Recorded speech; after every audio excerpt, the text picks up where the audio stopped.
makan bersama, sikap Julian berubah. Safira dan Mama Gina berlomba-lomba memberi suapan kepada Julian dan berlomba-lomba memberi perhatian. Sedangkan Mama Gina yang tidak ingin kalah dari Safira ikut berlomba memberi suapan kepada Julian, anak tercintanya yang baru bebas dari tahanan kantor polisi. Begitu juga dengan Safira. Safira dengan semangat memberi suapan kepada Julian, tapi Julian sangat tidak menyukainya. Julian seperti mengalami rasa trauma yang berat. Julian berkata sangat senang dikelilingi wanita-wanita yang baik seperti Mama Gina dan Safira. Tapi sayangnya saya tidak bisa berguna untuk kalian. Saya tidak bisa menjaga kalian sehingga saya mendekam di kantor polisi.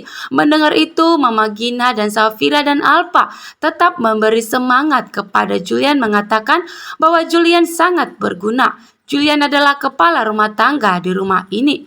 Alfa pun melihat sikap Julian sangat berubah. Sepertinya ada yang ditutupi oleh Julian semenjak mendekam di penjara. Julian mengalami rasa trauma kembali, rasa trauma tantrum karena Julian telah dipukuli di kantor polisi, tapi Julian tidak memberitahukan sama siapapun.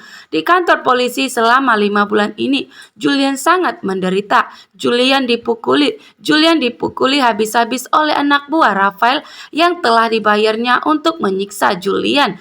Safira pun mengatakan dan meyakinkan kepada Julian bahwa Julian sampai kapanpun akan berguna di rumah ini karena Julian adalah kepala rumah tangga. Safira pun mulai mencurigai sikap Julian semenjak Julian bebas dari tahanan kantor polisi. Sedangkan Mama Gina mengatakan sampai kapanpun bahwa Julian adalah orang yang sangat berguna di rumah ini yang akan selalu melindungi Mama Gina dan Safira.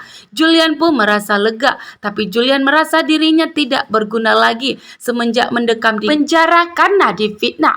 Julian tidak ada melakukan kejahatan apapun, tapi Julian harus mendekam di kantor polisi. Itulah yang dikecewakan oleh Julian saat ini, tidak bisa membela dirinya sendiri.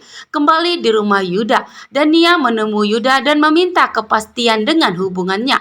Ternyata Yuda sangat licik. Setelah berhasil mengganti identitasnya dari Australia, ternyata Yuda lebih cuek kepada Dania. Di saat Dania meminta penjelasan, Yuda hanya terdiam dan belum memberi kepastian kepada Dania.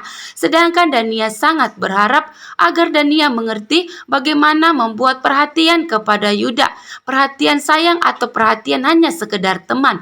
Dania pun terdiam di saat Yuda tidak mau memberikan pertanyaan karena Yuda sangat licik. Yuda ternyata sengaja ingin memisahkan Dania dan Safira. Yuda juga ternyata tidak memberi kepastian mengenai hubungannya kepada Dania. Dania pun hanya terdiam di saat Dania meminta penjelasan kepada Yuda. Yuda malah tertidur dan tidak menjawab pertanyaan Dania. Dania sangat kecewa kali ini. Rafael memaksa agar Mona memberitahukan di mana anak mereka saat ini. Mona pun sudah muak dengan pertanyaan Rafael yang mengatakan di mana anak mereka, cowok apa cewek. Mona pun membawa Rafael ke sebuah makam. Mona menunjukkan makam anak mereka. Rafael pun menanyakan ini makam siapa. Mona mengatakan bahwa itu adalah makam anak mereka yang sudah meninggal dunia. Rafael pun sangat terkejut dan Rafael sangat shock. Rafael tak menyangka bahwa omongan Mona benar, bahwa anak mereka sudah tiada dan meninggal dunia. Inilah karma yang didapatkan Rafael atas kejahatannya kepada Julian dan Safira, sehingga Julian saat ini mengalami trauma. Rafael pun saat ini berlutut kecewa dan menangis atas meninggalnya anak mereka. Di perjalanan ada sosok cewek yang telah diganggu kelompok preman. Wanita tersebut pun diganggu dan ingin memberikan pelajaran kepada wanita tersebut, tapi wanita tersebut pun bisa membela dirinya dan menghajar kedua preman tersebut. Di perjalanan pun Julian melihat wanita yang sedang diganggu oleh sejumlah preman tersebut. Julian pun turun dan hendak ingin menolongnya. Julian berharap agar wanita tersebut tidak dicelakai oleh sejumlah preman itu. Belum sempat menolongnya, wanita tersebut sudah bisa mengalahkan preman itu. Dan setelah wanita tersebut berhasil mengalahkan preman itu, dirinya pun membuka masker dan helmnya. Julian pun sangat terkejut bahwa yang dilihat melihatnya adalah wanita. Apakah wanita tersebut akan menjadi pengganggu rumah tangga Julian dan Safira atau Julian sudah mengenalinya? Lalu bagaimana dengan rumah tangga Dania dan Yuda? Apakah Yuda akan segera melamar Dania untuk memperjelas hubungannya? Lalu bagaimana dengan Safira? Terima kasih.